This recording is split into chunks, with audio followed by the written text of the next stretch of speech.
We're celebrating the 400 years from the time that William Shakespeare died.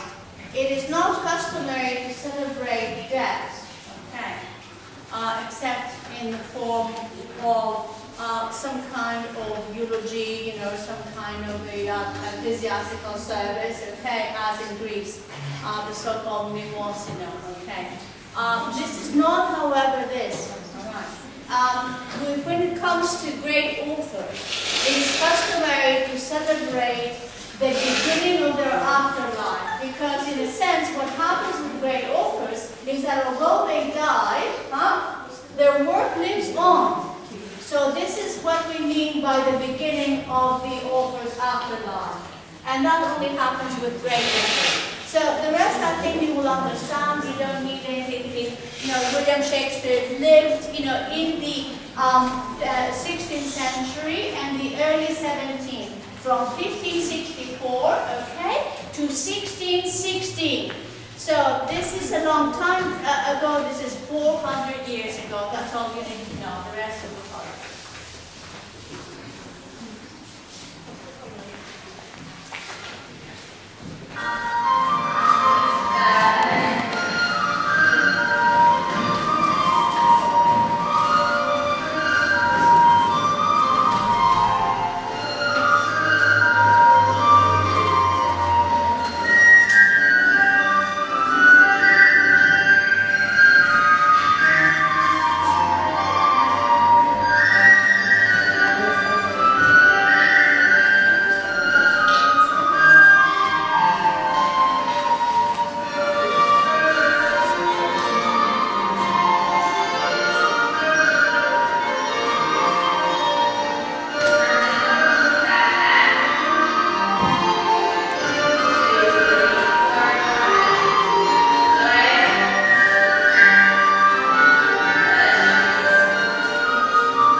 Γεια σας και πάλι. Καλημέρα. Λοιπόν, εγώ όπως βλέπετε εδώ πέρα το γράφω και όλους χώρους, είμαι ο μονοπρόσωπος χορός. Είμαι και χορός και μαέστρος και πρόλογος και επίλογος. Όπως αναφέραμε λοιπόν και πριν, γιορτάζουμε τα 400 χρόνια από το θάνατο του Shakespeare. Αλλά όχι το θάνατό του, την αρχή της μεταθανάτιας ζωής του.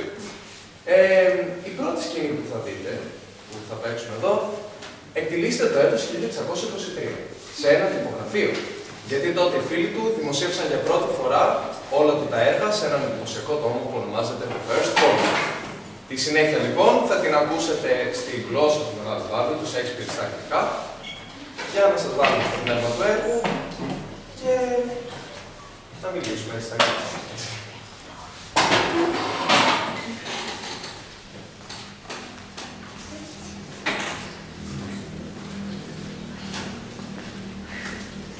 Quite a task it was. I'm glad it is done.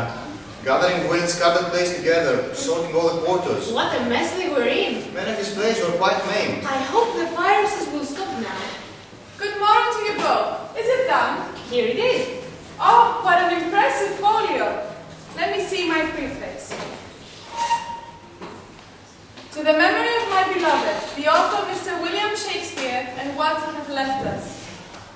And though thou hast more Latin and less Greek, from thence to honor thee I would not seek for names, but call forth conjuring Scyllas, that's Aeschylus, Euripides and Sophocles to us, Pacuvius, Archias, him of Cordova dead to life again, to hear thy busking tread and shake a stage. Or, when thy socks were on, leave thee alone for the comparison of all that insolent Greece or haughty Rome sent forth, or since did from their ashes come. Triumph, my Britain, thou hast none to show, to whom all scenes of Europe homage owe. He was not of an age, but for all time. Is it not a splendid eulogy, my friends? Then, is this a praise or a dispraise? Though thou hast small Latin and less Greek, what next door? The truth of it is, Henry, he did not speak front of him, he'd look at the lines intently, then raise his blank eyes and like his cascade Julius Caesar say, "It's all Greek to me." I help him, you know. I have a big library. God bless you. But is a man not a poet, except he be versed in Greek? Thou art a good man, Henry. Oh, when I'm gone, I must not be such men as you to make as handsome a book of my poems and plays as this is. Sir, hearing that a new folio came out with all the plays of our beloved William Shakespeare, a group of itinerant players have arrived outside, and they're craving leave to perform scenes from his plays. They are welcome. Let them in. Good morning. We shall perform a miscellany of scenes, what the French call potpourri. The boys of St. Paul's are here to do the women's parts, but as you can see, we are mostly a bunch of girls from the English department here to do the men's parts. Lord, how the times have turned topsy-turvy. Master Shakespeare would smile in his grave to see so many Rosalindas mounting the stage in trousers.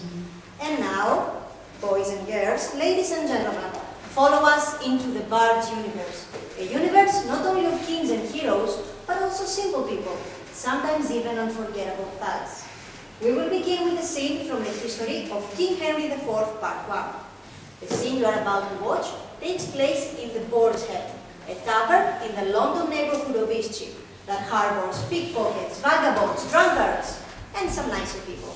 The most famous customer of the tavern is Sir John Falstaff, a fat and lazy old man who loves to drink ale and brag about his valor.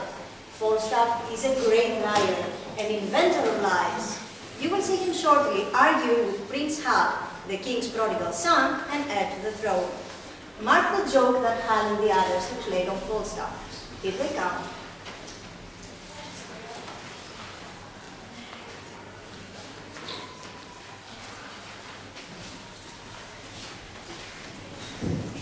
Dost thou hear me, Hal? Aye, and mark thee too, Jack. Do so, for it is worth the listening to.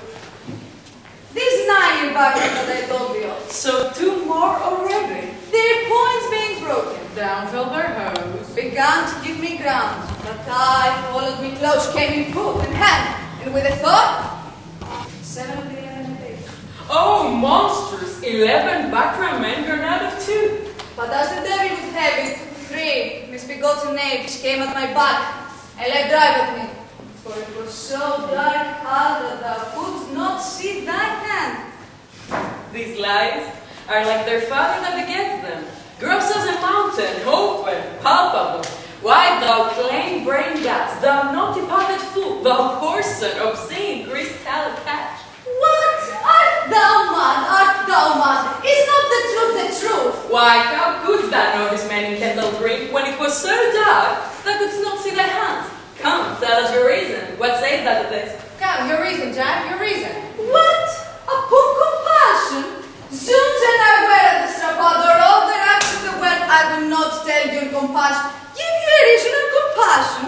If reasons were as plentiful as blackberries, I would give no man a reason upon compassion, I'll be no longer guilty of this sin, this sanguine coward, this bed presser, this horseback breaker, this huge hill of flesh. Blood, you stubborn, you earthly, you dry bleed stand, you puss-fish, you stockfish, awful breath to utter what is like you tailor's yard, you shit, you bogus, you vile standing thug. Well, breathe a while, and then treat again. And when thou hast tired thyself in base comparison, hear me speak but this. Mark, Jack. We 2, so you 4, second 4, and bound them, and were masters of their wealth. Mark now how a plain tale shall put you down. Then did we 2 set on you 4, and with a word, outspaced you from your prize and habit, and can show you here in the house.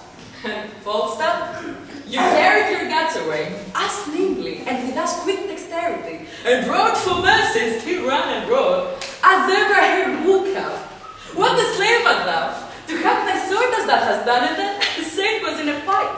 What trick, what device, what starting hole canst thou now find out to hide thee from this open and apart shame? Come, let's hear, Jack. What trick hast thou now? Huh?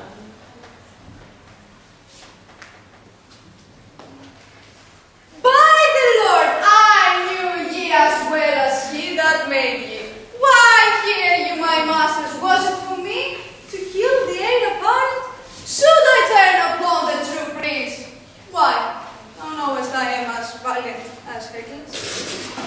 but beware instinct. The lion will not touch the true prince. Instinct is a great motto. I was now a coward. Honest, I shall think the better of myself and thee during my life. I for a body lion, and thou for a true prince. But by the Lord lads, I am glad you have the money. Husbands, clap to the door. What's tonight? Pray tomorrow. Talents, lads, boys, hearts of gold. All the titles of good fellows have come to you. What? Shall we be merry? Shall we have a play extempore? Content, and the argument shall be thy running away. I no more of that Helen thou lookest me.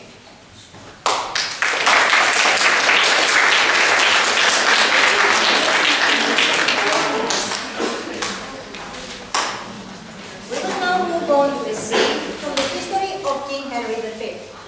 In this sequel play, Hal, the young prince, is no longer the playmate of Costa and his lives, but the king of England. As a young king, Henry is just and humane, but also formidable. The scene you are about to watch takes place in France, after the famous Battle of Agincourt, where the English defeated the French, even though they were outnumbered 5-1 by then. The victorious Henry claims all. In the peace negotiations, he is asked for rule over France and the hand of the French Princess Catherine, who is part of the bargain. But Henry has not forgotten his sense of humor from his youthful days with Falstaff, nor his strategy among his troops.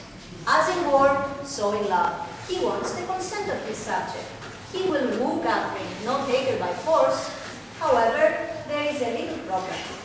He speaks little French, and she even less English. As you will see, they are hilariously lost in translation. Here they come.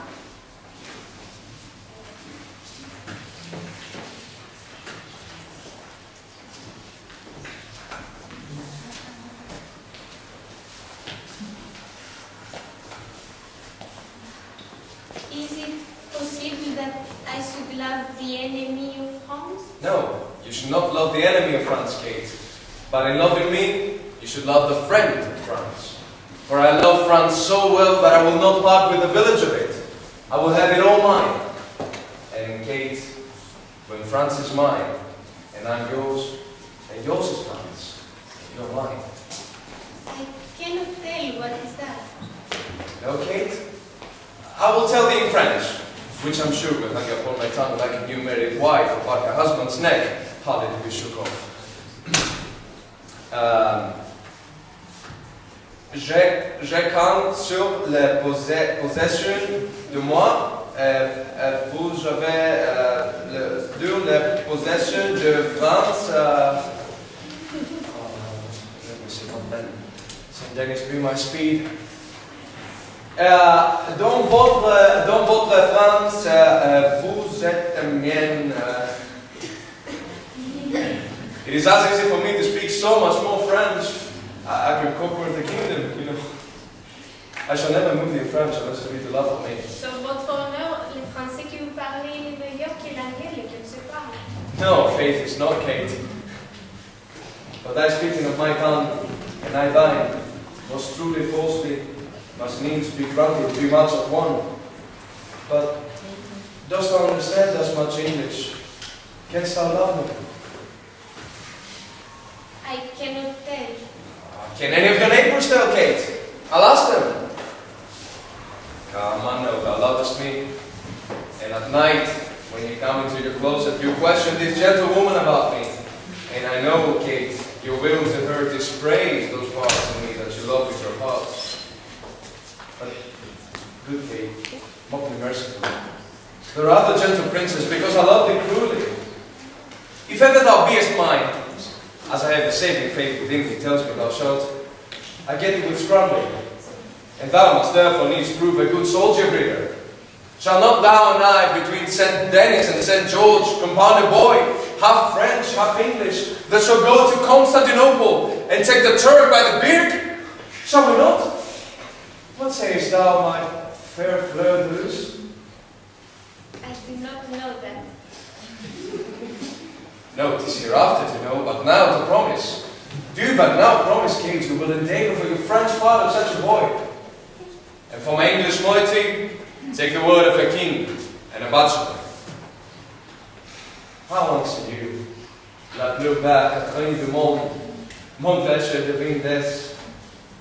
Come your answer in broken music, for thy voice is music, and thy English broken. Therefore, Queen of all Catherine, break thy mind to me in broken English. Wilt thou have me? That pleases itself please le roi mon père.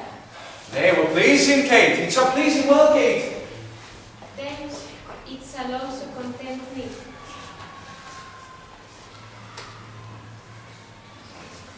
Upon that, I kiss your hand, and I hold you my king. Laissez, monseigneur, laissez. Ma foi, je ne veux point que vous abaisiez votre grandeur en baissant la main d'une de votre seigneurie digne serviteur.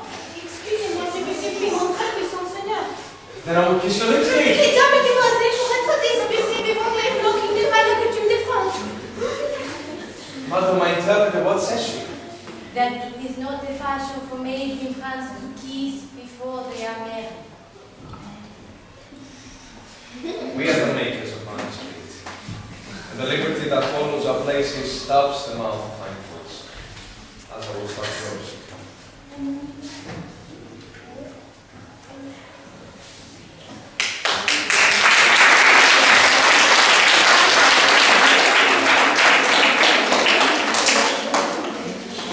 From a brave, courageous, heroic, and very handsome Henry, we will now move on to a famous Shakespearean character who is the complete opposite. Unheroic, self-doubting, and indecisive. You may not have guessed, but this is Hamlet, Prince of Denmark, and a university student like many of us. Hamlet is a young prince who is a conscientious, good Christian, and a perceptive young man who sees the corruption in his homeland in Denmark, but fails to act, because he has philosophical issues to solve. We will not give you his famous to be or not to be monologue, sorry to disappoint your expectations. Instead, we will offer you a literally down-to-earth scene that involves a witty grave digger in conversation with Prince Hamlet. Who better than a grave digger to talk about death?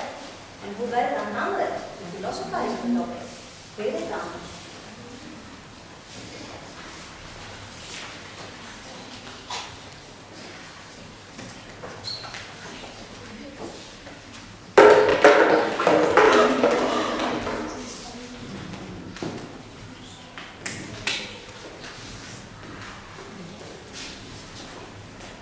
Whose grave is this, Sarah? Mine, sir. Oh, a bit of clay for to be made. For such a guest is made. I think it be thine indeed, for thou liest in. And you lie out on it, sir. Therefore, it is not yours. For my part, I do not lie in it, and yet it is mine. Thou dost lie in, to be in and safe is thine. 'Tis for the dead, not for the quick, therefore thou liest. It is a quick lie, sir, to wail away again from me to you. What man dost thou dig it for? Are so strong, so vibrant, so outlandish that we lose hold of them. We can't with our rational thought determine if they're real or not. This is what happens to some characters in our next play, A Midsummer Night's Dream. We will now transport you to the play's fairy world, a magical forest inhabited by supernatural creatures and ruled by King Oberon, and whose pack pours a magic liquid on Titania's eyes as she sleeps. So she will fall in love with the first creature she sees when she wakes up. The Nimblebug also puts a Nancy's head on bottom the weaver, who however does not know about this, but sings away casually among his fellow players. Watch what happens when Titania wakes up.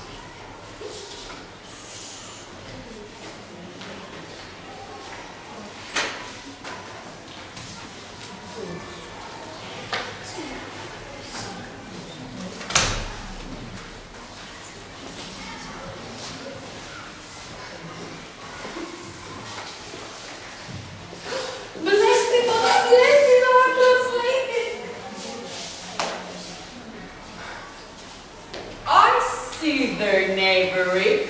This is to make an ass of me, to frighten me if they could.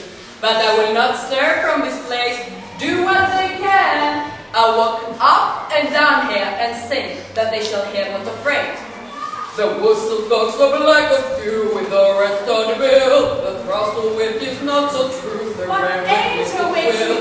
The flames the sparrow and the lark. The flames of cuckoo grey. Who's not full many among the bark, and there's no answer nay. For indeed, who set his witch so foolish a bed? Who would give a bed the lie, though she cried cuckoo never so? I pray thee, gentlemen, sing again. My ear is much murmured of thy note, so is my eye drawn to thy shape, and thy fair ventures force but force no through me. On the first you to say, to swear, I love thee. Methinks, mistress, you should have little reason for that. And yet, to say the truth, reason and love keep little company together nowadays. The more they pity some honest neighbors will not make them friends. Nay, I can give up on occasion. Thou art as wise as thou art beautiful. Not so neither, but if I have wit enough to get out of this wood, I have enough to serve my long term. Out of this wood do not desire to go. Thou shalt remain here, whether thou wilt or no.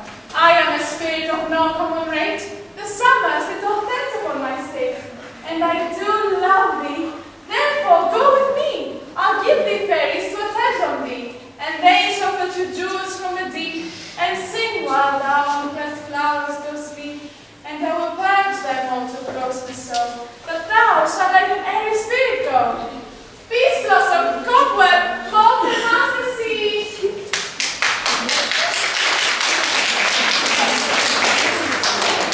And now from a fairy world and its ridiculous love games, we will move to a real place, the city of Verona, and to a tale of true love, the saddest our world has ever known.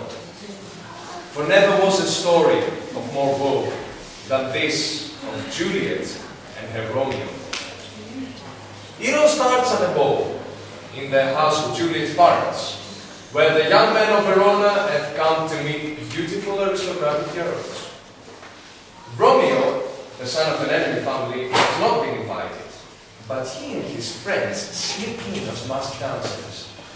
Romeo's intention is to glimpse at his disdain for Rosaline, but his eyes fall on Juliet instead, and hers on him. You're about to witness their very first meeting. Notice, though, please, that he does not know she's a Capulet, nor she that he's a monk.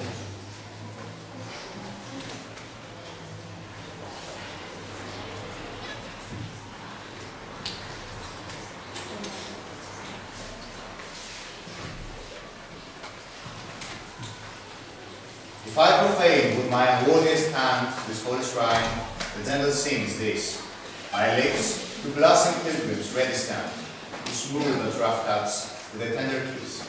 Good pilgrim, you do wrong your hand too much. Which mannerly devotion shows you this? For saints have hands, that pilgrims' hands do touch, and palm to palm is holy palmer's kiss. Have not saints lips, and holy palmers too? Aye, pilgrim, lips that they must use in prayer. Oh then, dear saint, let lips do what hands do. They pray, grant thou, lest faith turn to despair. Saints do not move, though they grant for prayer's sake. Then move not, while my prayers effect I take. Thus, from my lips, by thine, my sin is first. Then have my lips the sin that they have put. Sin from thy lips, O trespass sweet earth, give me my sin again. You kiss by the book. Mother, your mother craves a word with you. Anon, good nurse. What is your mother? Mary Bachelor, her mother is the lady of the house, and a good lady and wise and virtuous. I nurse your daughter that you dog with all. I tell you, it has been laid hold of her since has the chin. Is she a Capulet? Oh dear account, my life is my foe's debt. What's he that follows there that did not dance? If he be married, my grave is like to be my wedding bed. His name is Romeo Montfort, the only son of the great enemy. My only love, sprung from my only hate. Too early seen, unknown, and known too late.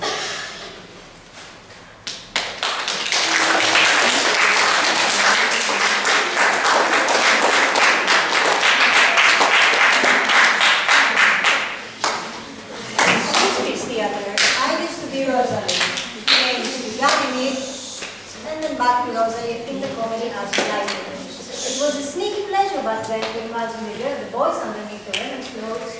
Now I am Ganymede, played by a woman because times have changed. My gender is a confusing matter, so let it be. I am here to speak as the epilogue of our play. Of course, it is not the fashion to see the lady in the epilogue, but it is no more unhandsome than to see the lord in the prologue. My way to your applause is, well, I am not furnished like a beggar, therefore to beg will not become me. My way is to conjure you, and I'll begin with the women. I charge you, all women, for the love you bear to men, to like as much of our play as it please you. And I charge you, all men, for the love you bear to women, as I perceive by your simpering none of you wisdom, that between you and the women the play may please. If I were a woman, I would kiss as many of you as have beards that please me, complexions that like me, and breasts that I defy not. And I am sure, for those of you with good beards, or good faces, or sweet breaths, will, for my kind offer, when I may curtsy, bid me farewell.